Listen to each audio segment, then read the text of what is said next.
welcome everybody to the Magic Beans podcast. We are back again for episode number 67. I'm your host tonight, and my name is Shorty, and I have just a couple of beans on the line to me. Tonight we have Chewy. How's it going, mate? I'm well, mate. How are you? Pretty good. And we also have Cracker. How's it going? I'm very well, thank you, buddy.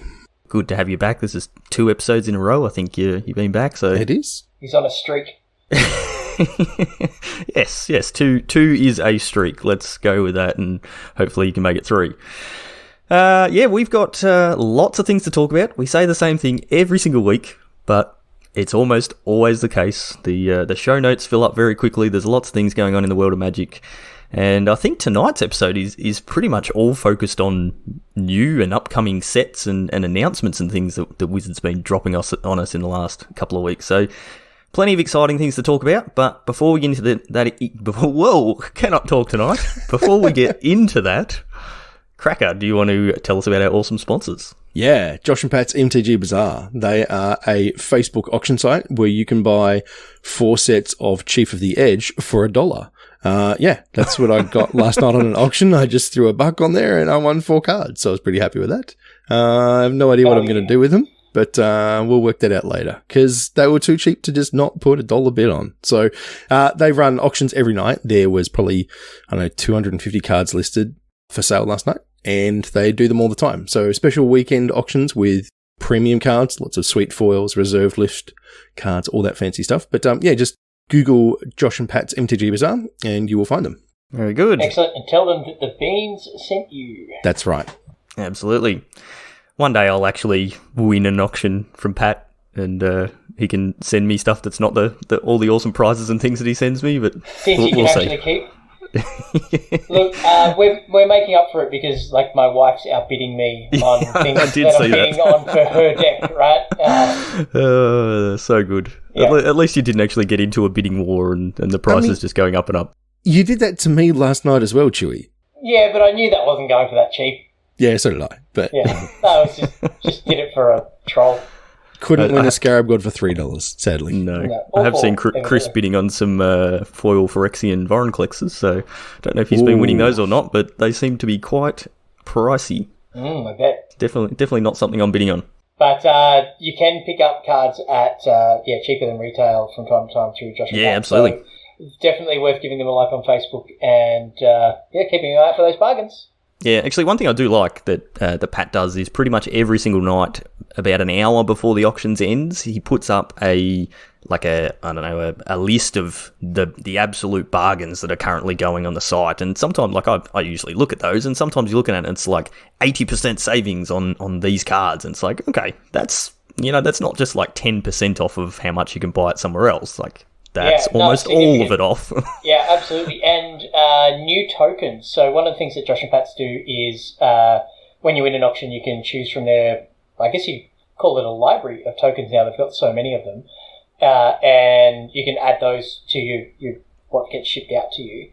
And there's some new ones. There's a bird token and something else. What was there? I showed it on stream the other night. But they're sweet. So if you like their page on Facebook, you can scroll through and you can find those. And soon to be a Not the Threat token, which he's got the art coming up for, which is what our Envy winner, Hemsy, from last year chose as the token that he wanted to design. So he worked with the artist and with Pat, and we should be able to see those soon, which would be awesome. Yep. Amazing. Yep. Pumped for Very that. Good. Just another reason to get in on our events and try and become the 2021 Invitational winner. You get your own custom token, just like Wizards do. So, just saying, we're a bit of a big deal. Just like Wizards. That's us, just like Wizards. Exactly. There'll be a band announcement buried somewhere in this podcast. Yes. The subliminal ban announcement. Man, please, I was really looking forward to an episode where I didn't read off a list of ban cards. All right, well, speaking of Wizards, we have a set coming up. Not actually soon. It's not for a little while, but Wizards went and I think they did a bit of a stream and then released an article, and I'm not 100% sure, but I think it might have been spurred on by some leaks, not actual card leaks, but just some details about the set. So we've mentioned it before, the next set that's coming out is called Strixhaven, and it is basically Harry Potter in magic form, which I told my daughter about tonight, and she was super excited until I told her that there was not 4 houses, there's 5, and, it's not actually Harry Potter stuff and whatever. So, but hopefully it's one she'll be interested in. But this set's coming out in the near future, and I think like over a week ago now, Wizards put out an article and gave us a bunch of sort of details about this set. So it's pretty odd to have it this early. The set doesn't actually release until the 23rd of April, so it's like 6 or 7 weeks away. We're nowhere near getting actual preview cards yet.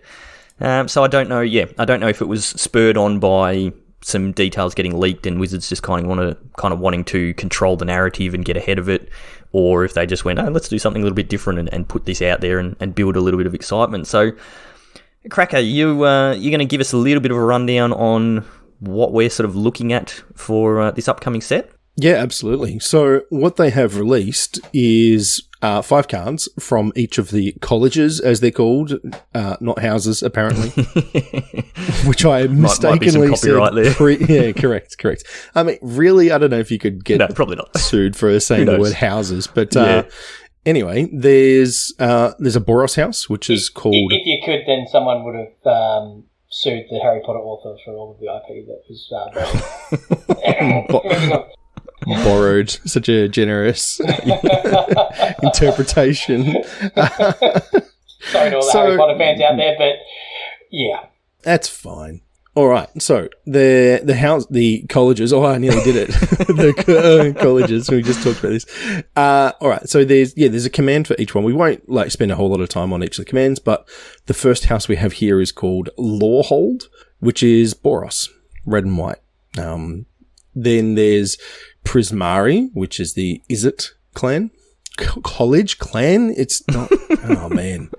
It's the blue and red college. Blue and red college. So just looking at the article here, and I'm showing my age, but I'm also like, it was a card that I love. So the mage wielding some like fire and water magic has got some tusks, maybe orcish or ogreish. What are the chances, Shorty, Ogre Savant being reprinted? Remember OG? Yeah.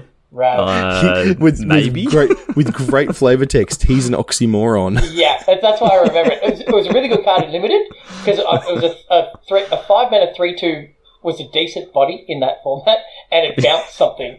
So if you paid red and blue, yeah. So it's not a good card anymore. I have one. I looked at it recently and went, this is terrible. Yeah, nostalgia. Yeah. So each of the colleges has a little tagline. So the Lawhold one, which is the red white college, is leave no stone unturned. The Prismari one, which is the blue red, is express yourself with the elements. I'm sorry, I had to do it that way. The Quandrix, which is blue green, math is magic. Clearly, that will be the most overpowered house because it's Simic. Simic colours. Yeah, correct. Yeah, it's the card is actually pretty good too.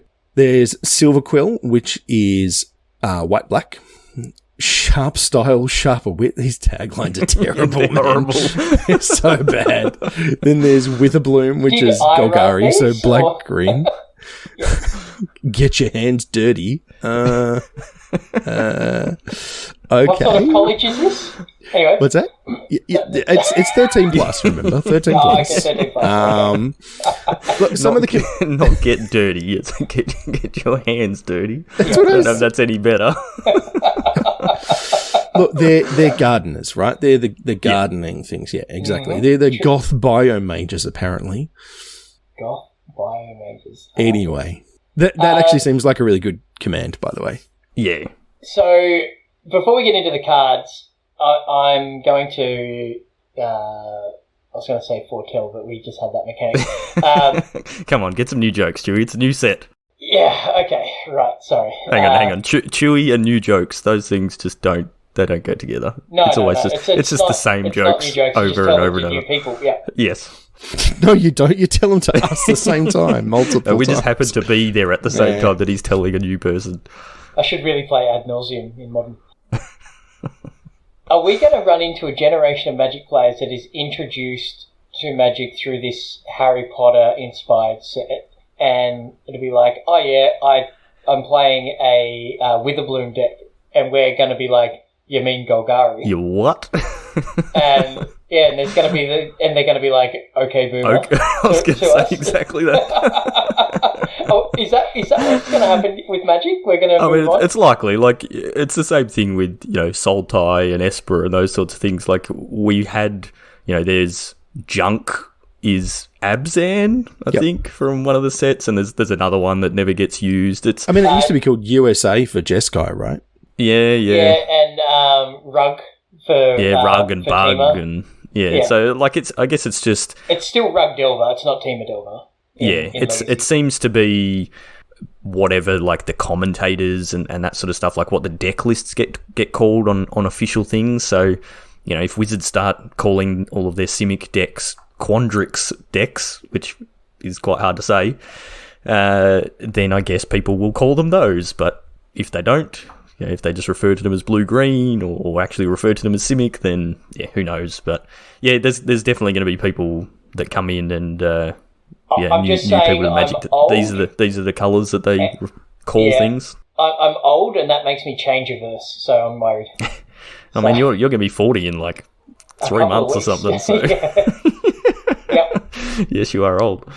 Yeah. But one thing Wizards were sort of pretty firm about in this article is that they're trying to move these colours or these colour pairs in different directions. So these are all the enemy colour pairs. This is all we're getting. We're just getting the 5. We're not getting the full 10 like we have in the Ravnica sets. But they're trying to say, okay, so like the Boros coloured ones, the red-white ones, which traditionally Boros has always been fast, aggressive, small creatures, that sort of thing, like lots of burn. They're trying to move it in a slightly different direction. I mean, if you read through the command, they've still got a bit of that sort of stuff in there, but they're wanting these colleges to have a different identity to the Ravnica guilds, to sort of differentiate them, so you're not just going, okay, this is just Boros. I know what Boros is. This is Simic. I know what Simic is. So I it'll be agree interesting with to what see you're what they saying, but with Prismari, it is the most Izzet card you can read in your life. the Lorehold one, the Boros one, is a whole bunch of Boros abilities. Like the Quandrix one is same sort of thing. Yeah, so, like they all still fit those main themes that we know, but it'll just be interesting to see what they do with like the draft archetypes and that sort of stuff for the whole set, if they are actually trying to push them in a new direction. Right? Yeah, but do you think that moving these things in a direction is a conscious effort to try to realign the colour pie? Because things have been a bit skewed, right? So like, why is green drawing so many cards? But I wonder, like that will be a good way to do it if that is indeed their intention. They may be like turning the needle the other way even further, potentially, who knows? But to try to realign those colour pairs may be a way to, one of the many steps needed to resolve the colour pie issues that we've got. I mean, like the blue-green command, the Quandrix command, doesn't even say anywhere on it, draw a card. Nowhere. Doesn't say put a land into play, doesn't say draw a card. Like, what's with that? Counter, +1 counters, and shuffle stuff in the graveyard. So all very blue and green things. Yep. Without drawing cards. Without putting extra lands into play. Yeah. Gaining a bunch of life. So the commands, we've seen commands before. So I think the original command set is like the cryptic command.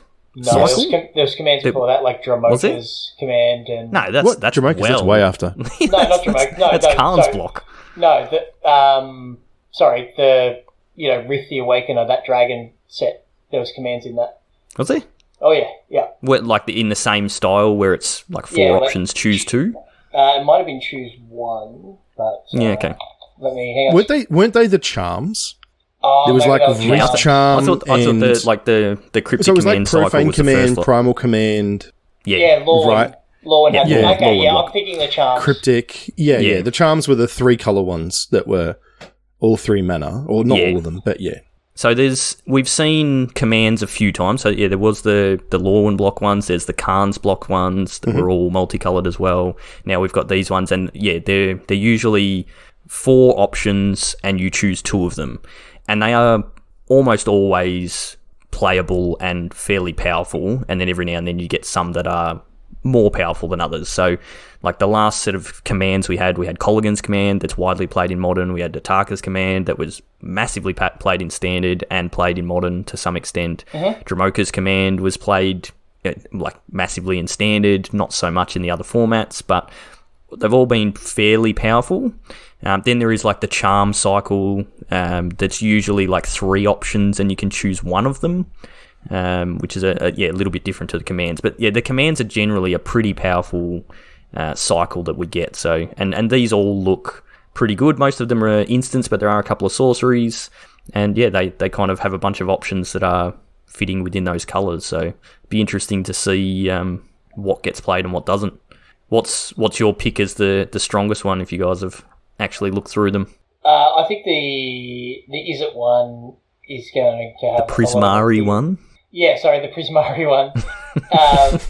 I'll let you talk about that, Shorty, because that's kind of in your wheelhouse. Yeah, like this is my pick as well.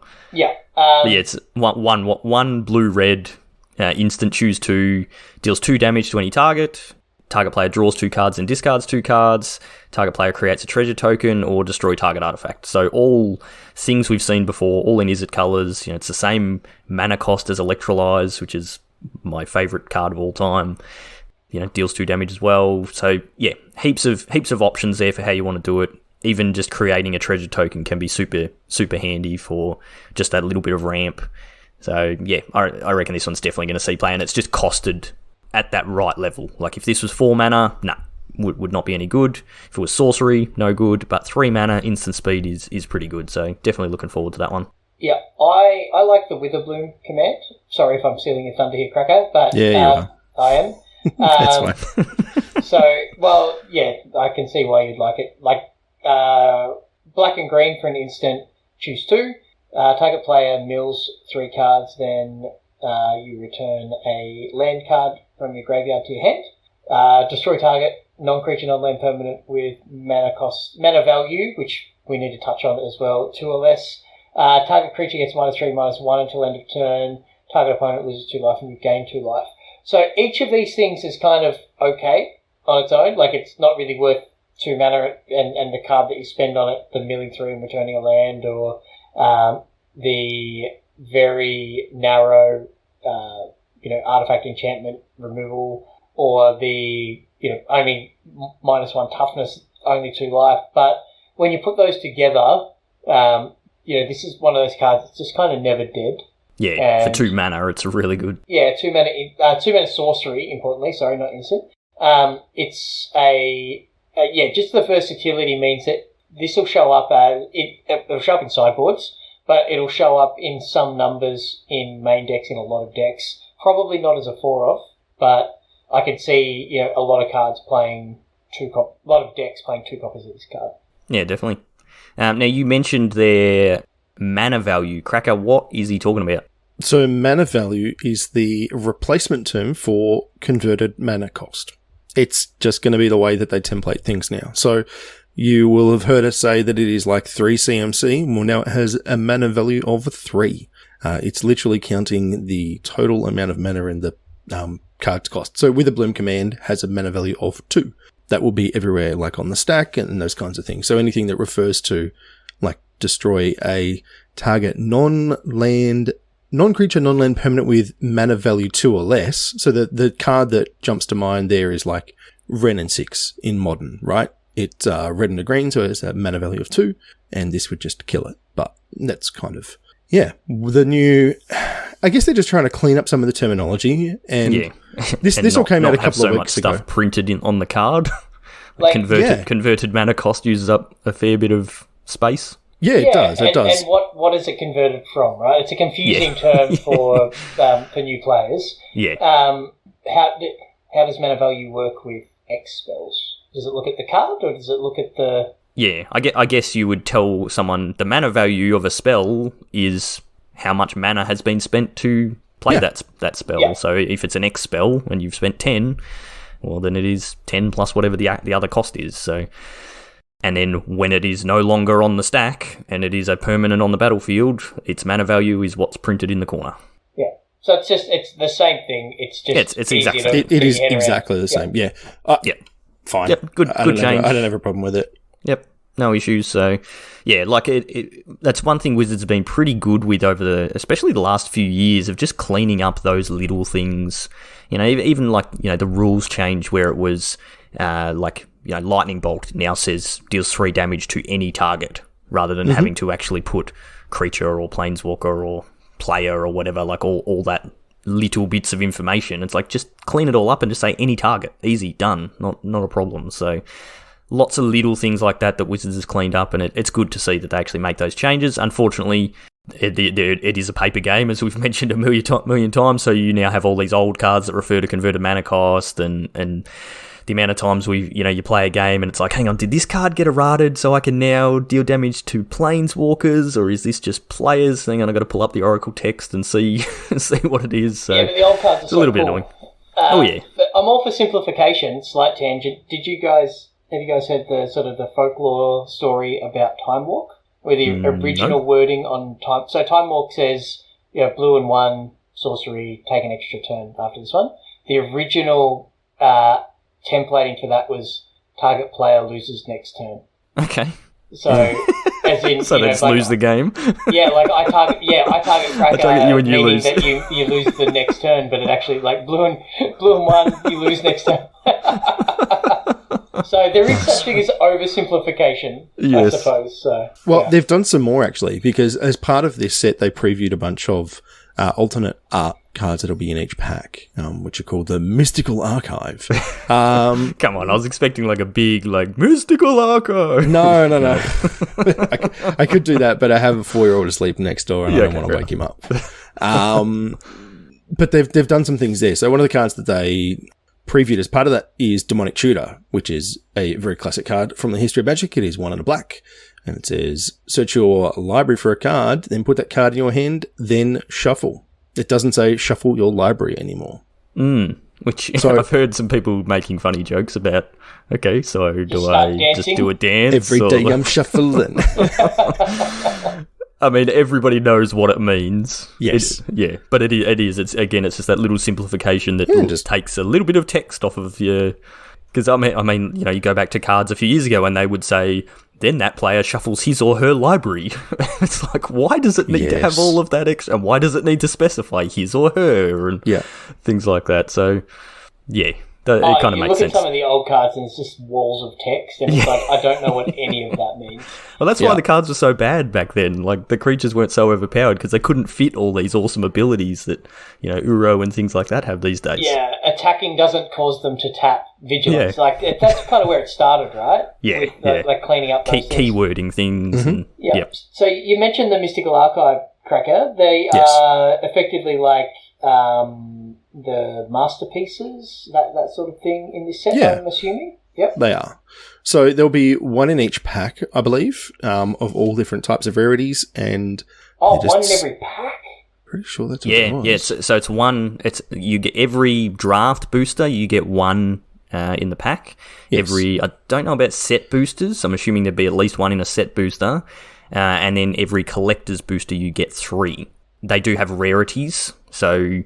like the 3 that we're looking at on this article, we have Demonic Tutor, Opt, and Swords Plowshares. The Demonic Tutor is mythic. The Opt is uncommon, which I'm sure it's normally a common. It is. And Swords Plowshares is a rare. So yes, you will get 1 per pack, but there is still that rarity in terms of how many of them you get. So you might get 1 or 2 mythic rare Mystical Archives per booster box sort of thing.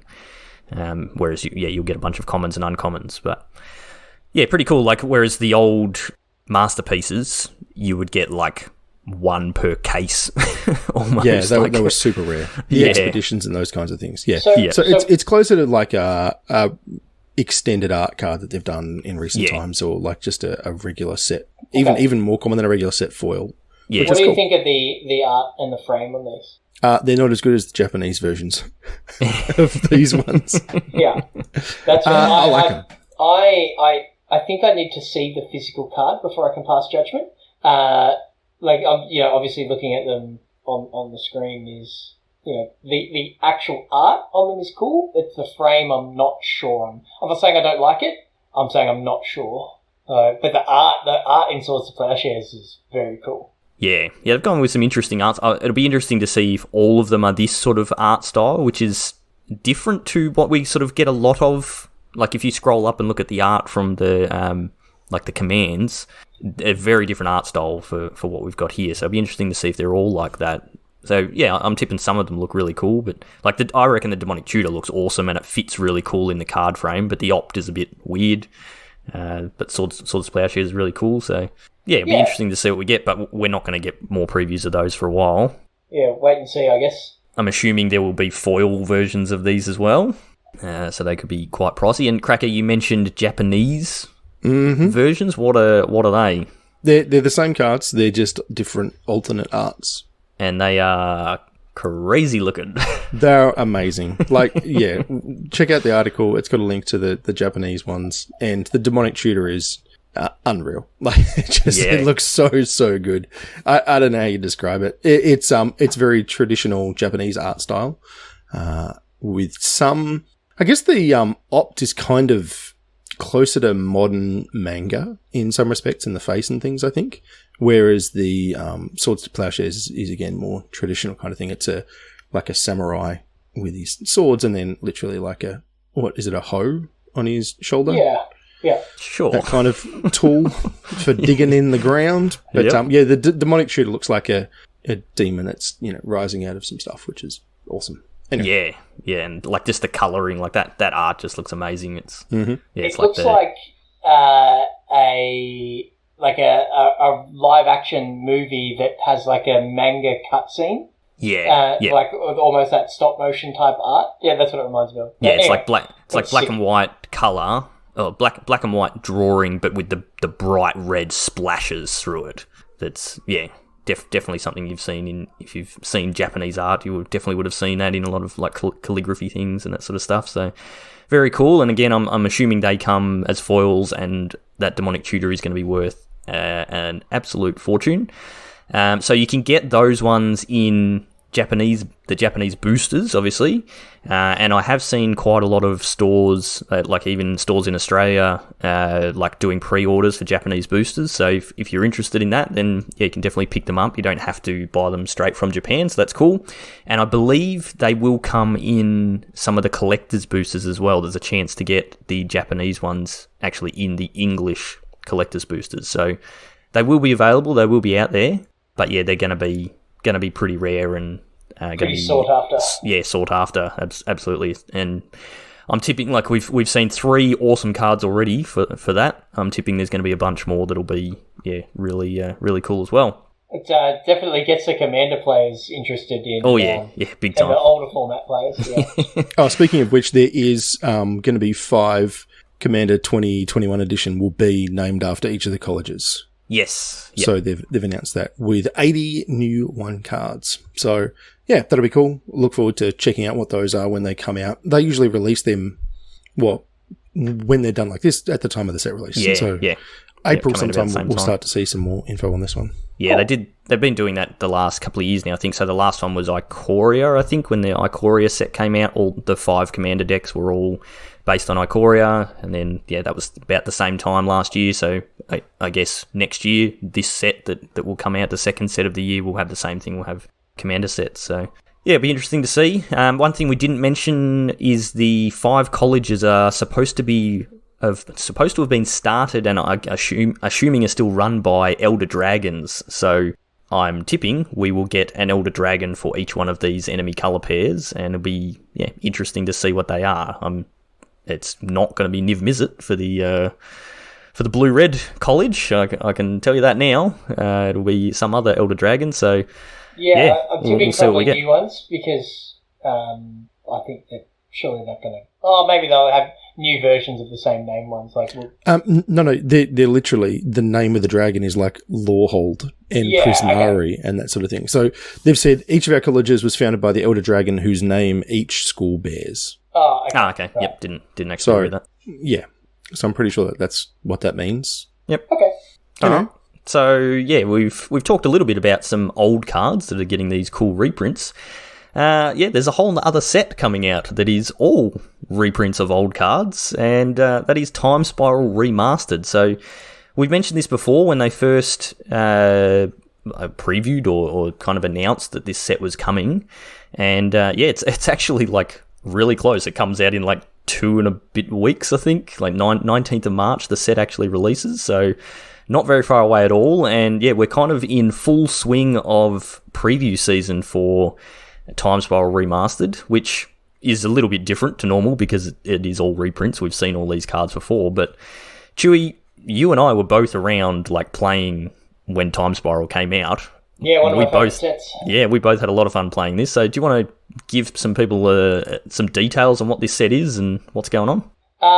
So Time Spiral, the background of the set, for those who weren't around then, was kind of an alternate reality. So like picture sliding doors, right? If you get on the train and you don't, your whole life goes on a whole tangent. What happens, in Magic World when that happens? And we ended up with some iconic cards being colour shifted. A chroma went from white to red. We got the classic blue card draw spell was green. It's probably when it all started. Yes, it's all Harmoniser's fault. Yeah, and it was all about it was a really cool set, and it like harkened back to some of the things if some of the earlier stages of Magic. We got and then they messed around with time a little bit, so cards could be suspended, and we've seen suspend cards since. There was split second, which was something that was new at the time, and sudden shock and things like that were all very cool. But what they're doing with this set is a remastered set as part of like the supplementary releases, like the Masters set type thing. And I guess we've been to Ravnica a lot over the journey, all of the standard sets, but Time Spiral does hold a place in a lot of people's hearts, and there's a lot of cool cards there that are sought after from a casual commander type setup. So even constructed formats, like there's a lot of these cards that get played in Modern and Legacy. Yeah, absolutely. So they've taken the opportunity to just get them all out there, reprint them, and a lot of the cards got the same art, just the set symbol is different. Not a lot different, but it is different. And they're all reprints, so no new cards here. But what they're doing, which is really cool, is reintroducing the old frame as the sort of the bonus collectible thing with this. So these are again all reprints, but not necessarily from the Time Spiral set. And for us old people, there's a bit of nostalgia here, but the old frame certainly has its own appeal and does look cool. And we can all agree that like if you've got a Llanowar elf from beta, or a Llanowar elf from whichever the last printing was, everyone agrees that the original printing is the better Llanowar elf, right? So they're playing off that a bit, and they've got a whole bunch have been spoiled so far. They've kind of been spoiling them by colour. So I mean, I'll scroll down and pick a colour each, guys. Like I'll have a look at the white cards. Some of the ones that I think are pretty cool. Containment Priest, I think, is a good option because it's a card that gets played in Legacy and Vintage where there are a lot of old bordered cards, so it fits in there. I really like the Lingering Souls, Path to Exile, and Resto in white. I think it's pretty sweet, and I might just need a Sigil of the Empty Throne for my Enchantment Commander deck one day. I mean, we've got Lava Spike and Monastery Swift Spear in old borders. They both, like, Lava Spike looks amazing in the old border. Like, I just love the Molten Rain art there just too. fits perfectly. Yeah, Molten Rain looks cool. Yeah, tons of cool cards. Cracker, any jumping out to you that you really like the look of? What do you think of the Leyline of the Void, Cracker? It looks amazing. It's actually not an old border though. What is? Oh no, it is there. It's hiding. It's an old border one. No, it really does look good. The Yawgmoth Throne Physician looks pretty sweet, and just all of the blue cards. Oh yeah, I think the blue they're all very good cards. Talrand maybe not so much, but Teferi. I know that's not even on the board. Muldrifter. Oh my goodness, that's gorgeous. The Ponder. Remand. Treasure Cruise. Yeah. Anyway, this is just a bunch of old blokes getting excited about old saying cards. card names. If you don't know what they are, well, I apologise. The Primeval Titan in green looks pretty awesome. Yeah, and the modern player in me loves Chalice of the Void and Cranial Blading. I may be tempted by the Chalices, and if Cranial Plating was a viable card in any format, I'd be very interested in replacing my set foil Cranial Platings with. I love the brown on artifacts. Brown artifacts. I love them. Yeah, the Thoughtseize is actually really cool too. So it's the original Law and Art Thoughtseize, but with the old border. Just fits really well. So yeah, so when they did Time Spiral the first time, so obviously Time Spiral was 3 blocks: Time Spiral, Planar Chaos, Future Sight. Planar Chaos was where everything got all weird and we had all the colour shifted stuff. Future Sight was cards that were potentially coming in the future, so that's where we got like Tarmogoyf for the first time and things like that. Even Mind Sensor as well was one that I just remembered. Bunch of cards. They had the really weird frame that we'd never ever seen before. Like Street Wraith was one of them as well. Yep. They actually work really well when they're in your hand. Like they're actually like ergonomic, for want of a better term. I'm surprised that we haven't seen it come back yet, but throughout the sets, throughout the Time Spiral block, they had these time-shifted cards that had the purple set symbol, which we'd never seen before, and they were cards printed with old borders and things like that. So they were part of the set, but they'd been shifted from the past into Time Spiral, and so because they were coming from the past, they still had their old borders. So that's what they've done this time. They've brought that theme back into this set. But rather than bringing old cards with their old borders, they're actually taking new cards and giving them the old border treatment. So they've got the purple set symbol and all that sort of stuff. So, yeah, really cool. There's going to be a bunch of these that are going to be worth a ton of money because especially players that played with these old borders, they are very popular. I'm a big fan of them. You know, whenever I'm playing paper decks, my lands are always old school lands and things like that. So. Whiteboard at Shivan Reef. No, well, I mean, that is old now, but... Yeah, I think they're great. And you said right at the start that they are paper and Magic Online only. So if these cards not coming to arena legal, such as Thoughtseize, at this point we don't have the option to have your... I'm assuming they'll give us some card styles that you can buy on Arena to have Thoughtseize with the old border and all that sort of stuff. That would be cool. I'd be all for that, but there's nothing about that so far. No, not yet. Here's hoping. Although I'm crossing my fingers that Wizards somehow manages to just do a sneaky, and it's like, hey, 19th of March, Time Spiral gets released. Oh, by the way, here's an update for Arena, and it's on Arena. And it's just like phantom drafts on Arena. That'd be pretty cool. So... yeah, basically what they're doing with the set is they're combining the 3 sets like they've done with like on Arena with Armenket Remastered and Kaladesh Remastered, combining 3 sets down into one and making it a really cool draft format. Now, I remember drafting this format a little bit, but not much. I'm assuming, Chewy, you've always drafted more than me, so I'm assuming you drafted Time Spiral a bit. Yeah, a lot, yeah. It's supposed to be a pretty good draft format, and usually when they do these remastered things, they're able to make them even better because they can take out some of the problem cards. Like I know they're not including, I think it's Sprout Swarm is the... Yeah, so there wasn't Sprout Swarm, which was a problem. This card's OP, but I think that... So they removed those outlier problems, but I think the overall power level goes up because when you had blocks that were 3 sets... you know, that's a lot of cards to print. You ended up with, you know, more below average cards. Yeah, so you're drafting one pack of each. Yeah, but there was, but you could also draft singularly, like when the first set came out. Yeah, right? yeah. So, it's a, just noticed Ancient Stirrings on the list. I'm pretty excited about that. Anyway, so every time you look at the Scryfall, there's so many cool cards. Like, how does that Beast Within credit? It's grabbed my eye, definitely. Yeah, the Eternal Witness. that's so good. But there's not like those 7 mana 5 ones, like whatever, random garbage cards that they take all that stuff out. Yeah, so they remove the cards at sort of either end of the power level, and you just end up with like good balanced cards that everybody's got a good deck, and the format's generally really really diverse and even and interesting. So I'm looking forward to drafting it. I think I'm gonna have to buy a box of this when it comes out.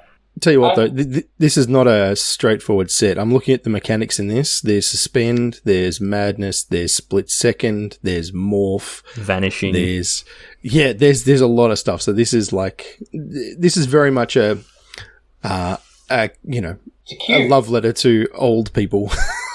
Right? Flanking. Yeah, it's closer to Cube than anything else, I think. But, not trying to... There's Storm. Yep. Oh, no, hang on. It's Tendrils of Corruption, not the Tendrils of Agony. No, sorry. there's still Grapshot. Oh, yeah, that's true. Yeah, there is, yeah. And Passing Flames is there's Flashback and Echo and... there's all... Blue. Shorty. Yeah. Shorty, this stuffy dog. I know. And that was always a problem with Time Spiral, and Wizards have come out and said this. Mark Rosewater said it in articles and things like that. Like, when they printed the set originally, it was like, okay, we're going to do all these things, so there's going to be all these cool mechanics we're bringing back, and it's going to be, super complicated, basically. And that was really good for entrenched players who could wrap their head around it, but for new players, it was horrible.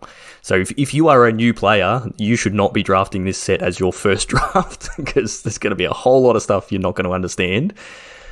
But once you can wrap your head around it, I'm tipping it's going to be a really cool format, and there is a lot going on and a lot to do in this set with all the little synergies and things you can do. I'm hoping that Polywaffle buys a few boxes of this, as he usually does, and we can actually get around and draft this. I think it's going to be very difficult for people to get their hands on boxes. Yeah, not necessarily Chris, but for everybody else. All the stuff I've seen is that, like, it's not going to be a huge print run, and most places, like, are pre-ordered out already. Yeah, right. Okay. So, very popular. Yeah. I guess maybe you won't be buying a box, Chewy. I'm sad. I'm not saying it's impossible. I'm just saying it's not like a standard set where you can just cruise into a shop and get one. Yeah, they're not just going to be sitting on the shelf, or if they are, they're going to be probably double the price. Yeah. Come on, Wizards, take my money. Just print more of it. Like, for a company that prints so many cards every year, just print more. I mean, you could draft it on Magic Online, so this might be something that maybe you and Cracker need to get together again and do a Magic Online draft. And, coming to a stream near you. Yeah, keep an eye out for that, because I'd definitely be keen to watch that and see what you guys managed to pull together. Cool. All right, so moving on to the next topic. Wizards had another big announcement. New thing? I don't know if you guys saw it. Like, it's not in the show notes, but there was like an investor call or whatever it is that Wizards do, where they do their public things about how much profit they've made and whatever, all that sort of stuff.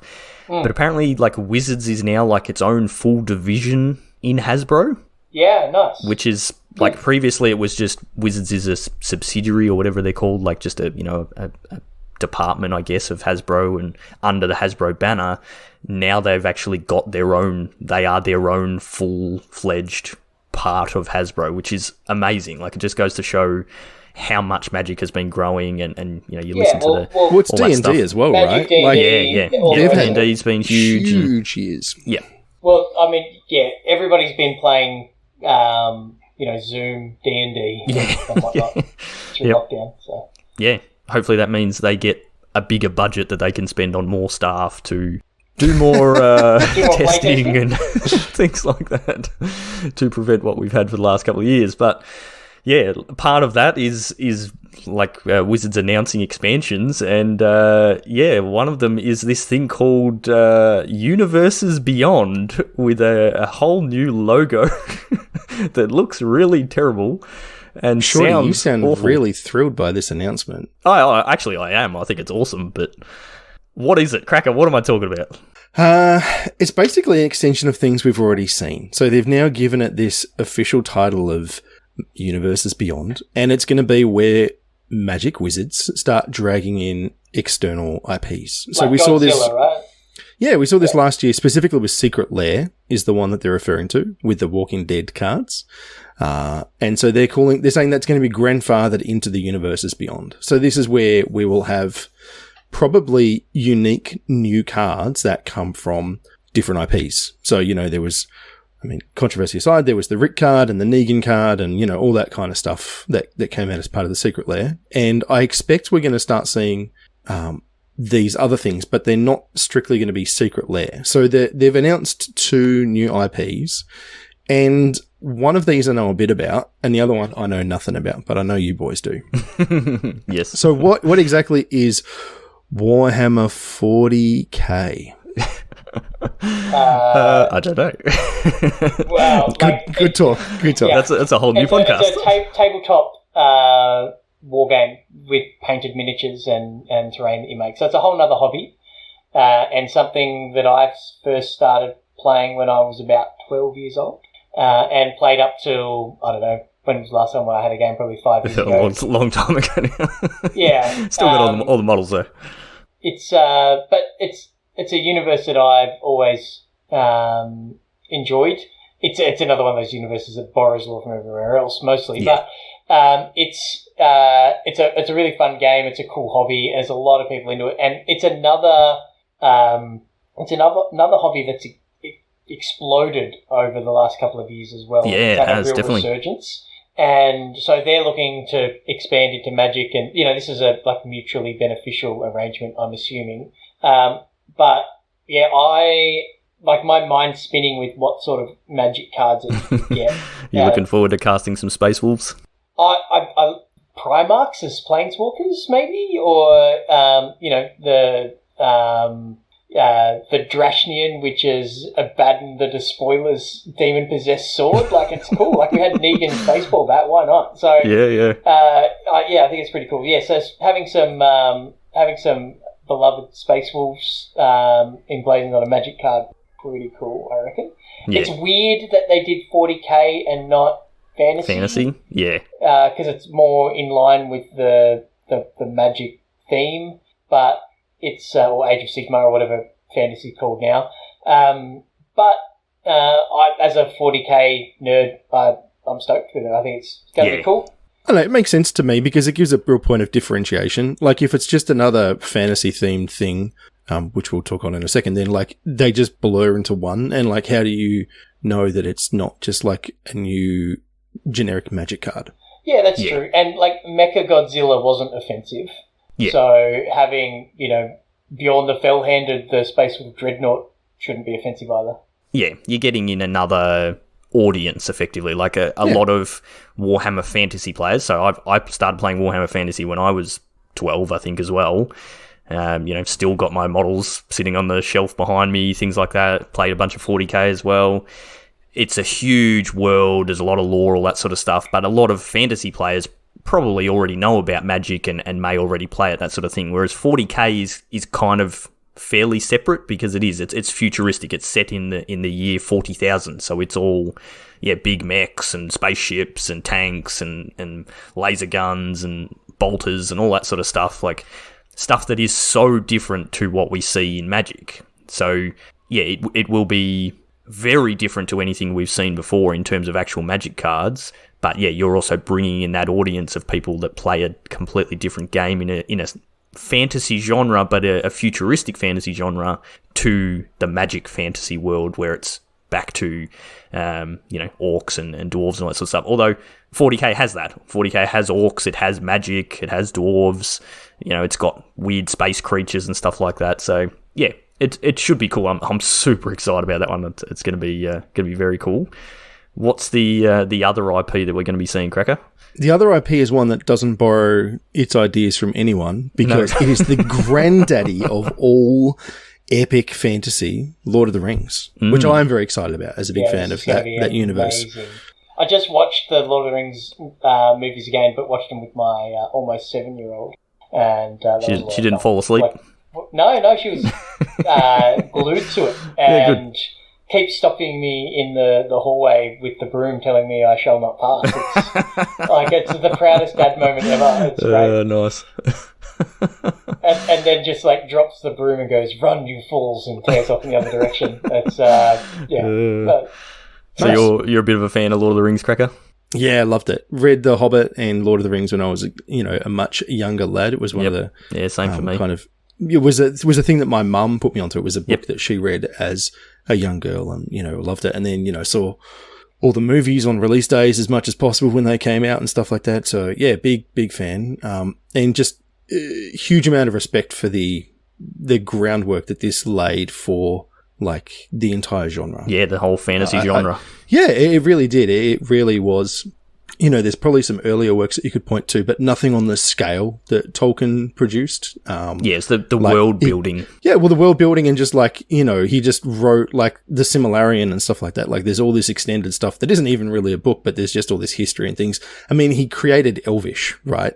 Like, he just went, these guys need a language. Let me just make one. And so, came up with, like a whole written alphabet and like structure and stuff. So he just kind of started it all, and everyone who writes fantasy these days, or any time in the last 60 years, really has drawn on that to some degree, whether it's your current interpretation of elves and dwarves and orcs and all that sort of stuff. Like, he kind of really forged all that. So I think that's awesome. And it's also one of those things that you see from time to time where people do their own ideas of magic cards. So you'll see... there's always Star Wars ones that kick around that people do, and then there's always other ones as well. So there'll be like the One Ring, and there'll be like a Golem card and a Gandalf card and stuff like that. So I'm really excited to see what Wizards does. The One Ring has to be Sol Ring, for sure. Yeah, probably. Or are they going to be new cards, though? Because, like, Golem's screaming for a double face card, right? Yeah, that'd be cool. Yeah, definitely. Yeah, like, they haven't said what they're going to do. They have said that they will do some that will be... like the Godzilla treatment, where it has another card name, and then has it, so it might be the One Ring, but then underneath it says Sol Ring sort of thing, and it has the same card text. But the vast majority of it is probably going to be brand new cards. So yeah, it's going to be interesting. So they're not going to be, the sets aren't going to be standard legal. There's going to be commander decks, so we know 100% we're getting 40k commander decks in 2022. Which will be interesting, like I know, and this is sort of the point of contention that people have had, and same with the Walking Dead stuff, is I don't want to be playing my Magic deck against you playing your 40k deck. Like, that's weird. To me, I couldn't care less. Is it, is 40k that much different than the Phyrexians? Yeah, exactly. Like, there's so many weird things in Magic. It's like, who can say, oh no, that's not Magic. Like, the rules are going to be the same. Like, it is literally Magic, just with different art and different names on it and that sort of thing. So I'm yet to figure out the difference between Tyranids and Slithers. Yes. I mean, Tyranids have guns, but they're basically the same thing. Yeah, who knows how they're going to do it, but it should be pretty cool. I'm definitely keen to see what they do and how they do it. And again, it's expanding that audience and bringing more people into Magic, which gives Wizards more money, which means they get bigger departments again and all that sort of stuff. So yeah, that's pretty cool. The other thing that is interesting is, like, both of those, like Lord of the Rings, and I think 40k had a card game. I know there was a Warhammer fantasy card game. Yeah, I don't know about CCG. I don't know about 40k. Card game. It was definitely a fantasy card game, and the Lord of the Rings card game had its moment in the sun, but then kind of dithered away, didn't it? Yeah. So it's interesting that both of those IPs have gone, we're keen for another game, another card game. So obviously Magic just has the best system, and they want to be involved in it. And, it's another audience for Magic, but as I said earlier, like, if Magic's booming at the moment, then these other franchises, these other IPs are going to try to take advantage of that as well. And, this will be mutually beneficial and brings more people to the game. And, it's got me... I haven't thought about 40k for a long time, so it's got me going, what's new? Maybe I'll dust off those miniatures and start painting again. I found my old paints are all, dried up, so I threw them out. But, I've got cases of painted, unpainted, semi-painted miniatures in the shed. Still in the box. Some still in the shrink wrap. Yeah. But it's got me thinking about it again, so, it's working both ways. Yeah, exactly. So, yeah, it'll be interesting to see. I think the other big concern people have is, so currently they're not going to be standard legal. They'll be replacing like a supplemental set, like a master set or something like that next year or whenever it is.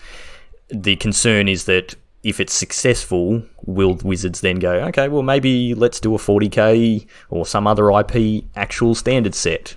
And again, I don't really care about that. Doesn't bother me, but that's one of the things people are concerned about. And I guess we just have to see what happens. So I guess they won't bother because they don't need to, right? Yeah, they can just keep printing supplemental sets as well. Why would you halve the amount of cards and money you can make? Yep. Well, what they do is they go, well, let's do, instead of talking to JK, we'll just make a Harry Potter inspired set. We don't have to pay the licensing. So, exactly. Yeah. But I get one of the concerns that I've seen, scrolling through Twitter and whatnot is what if there's a busted card that breaks Legacy and $500 card? The 7 people that play Legacy will be upset, and the rest of us won't care. Yeah, and then a $500 card that's like one land or half. Yeah, that's exactly. it. I'm sorry. I love Legacy when I get to play it, but I just can't care enough about whether a card. Wizards have said that they don't factor that in, right? They just can't. They don't, so. and they shouldn't. They shouldn't bother. Yeah, like the supply on these is going to be like any other supplemental set.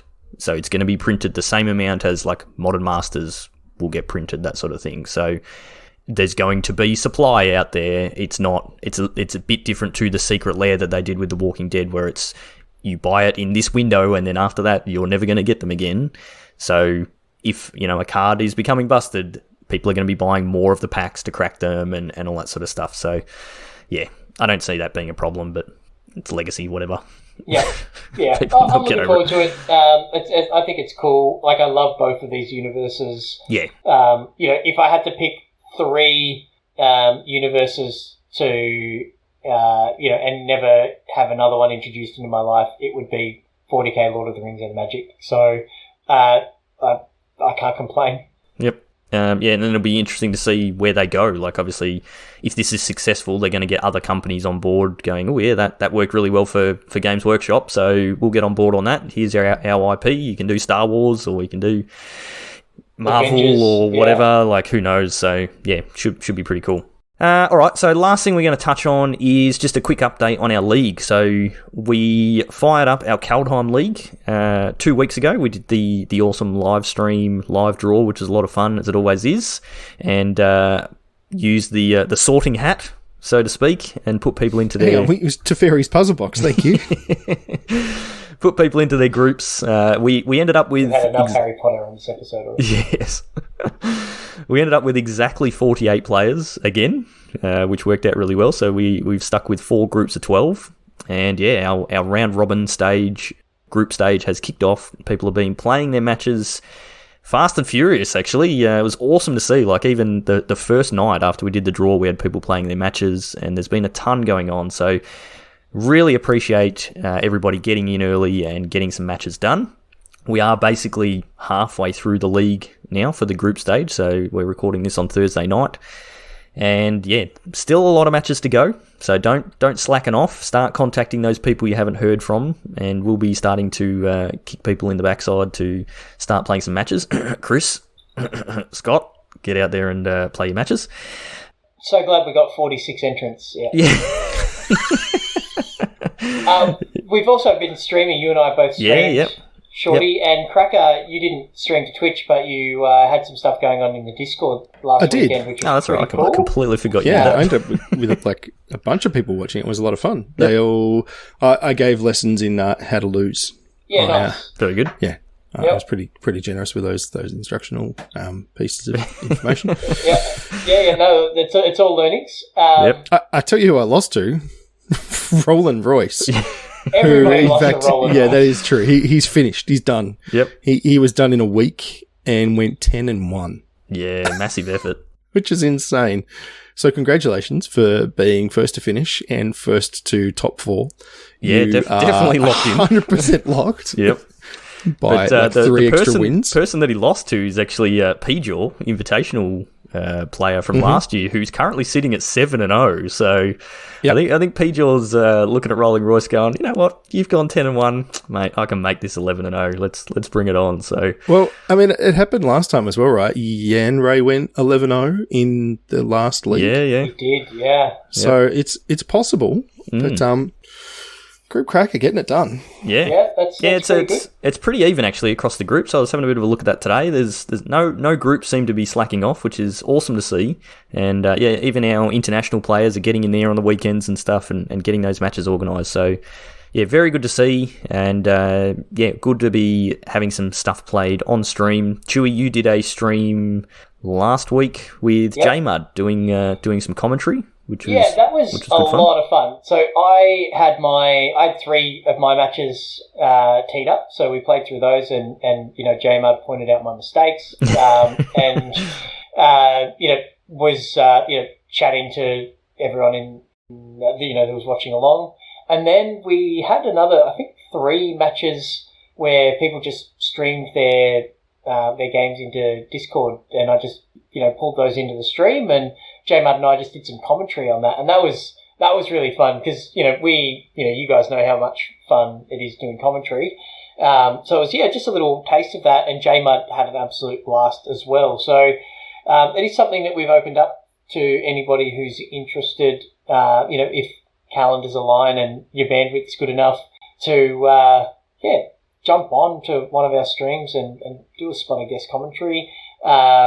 Reese P jumped on a stream a couple of weeks ago, so that worked well. He was kind of our guinea pig, and it was a bit of fun, and things ran a bit more professionally with JMud. So I'm sure, Shorty, when you get on it with your hotkeys set up and whatnot, it'll be better. I think if you do have somebody teed up, or at least in discussion. Yeah, we're locked in. So next Tuesday night, probably kicking off about 8:30 Melbourne time, I will be streaming and commentating with Benny R. So neither of us will actually be playing matches. We will just be commentating the whole time. So if you're keen to play your matches on stream, I'll be putting a post up in Discord probably just after we finish recording, and we'll start getting some people locked in. So definitely keep an eye out for that. It'll be myself and Benny R. And hopefully we'll get to see some good Magic and commentate on those games. So fantastic. Should be good fun. And then the last week we'll try and get one of the other beans doing the same thing. Maybe Cracker, you can actually get out on the stream. Yeah, or we love might to do that. We might get Stu on there. Who knows? But it's going good. And then we'll be kicking off into the finals stage not long after that. So friendly reminder: don't forget, get your matches done. Start contacting people, and hopefully someone knocks P-Jaw off of his peg, because we can't have Kiwis going 11-0 in our leagues. That's just not right. If somebody's playing him in his 11-0 match, make sure you bowl underarm. Make sure you pack mono red hate.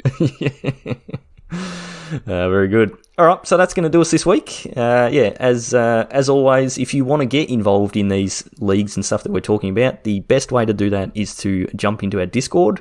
Even if you don't want to play in our events, if they don't suit you, or you're a Magic Online player and you don't want to play this newfangled arena game or whatever, we still want you there. Come and join us in our Discord. There's an awesome community. Tons of stuff. My phone is just popping off all day, every day, with people chatting about all sorts of different things. Mostly Genshin Impact at the moment. Yeah, I'm really a big Genshin Impact. Oh, it's so fast. That was the quickest minute I've made in my life. But lots going on in there. Awesome community. Lots of really cool people. So come and join us in the Discord, and say good day. If you want to show us some support directly, you can buy some Sweet Magic Beans merch. The link for that, for the merch store and our Discord, is in our show notes. Grab yourself some hoodies and t-shirts and things like that. You can go and show our sponsors some support by searching up Josh and Pat's MTG Bazaar on Facebook and join the auction group, and then check out all their daily auctions. Grab yourself some absolute bargains. You can find us on YouTube, Facebook, Twitch, and Twitter. Just search any of those places, Magic Beans Cast, or just Magic Beans, and you'll find us on there. If you want to find me on Twitter, I am at Peace Inc. Chewy, you are? At Chewy MTG. And Cracker? At Joel Hill _. Very good. So that's going to do us for this week. Thank you as always for listening. Stay safe out there, and we will see you all next time.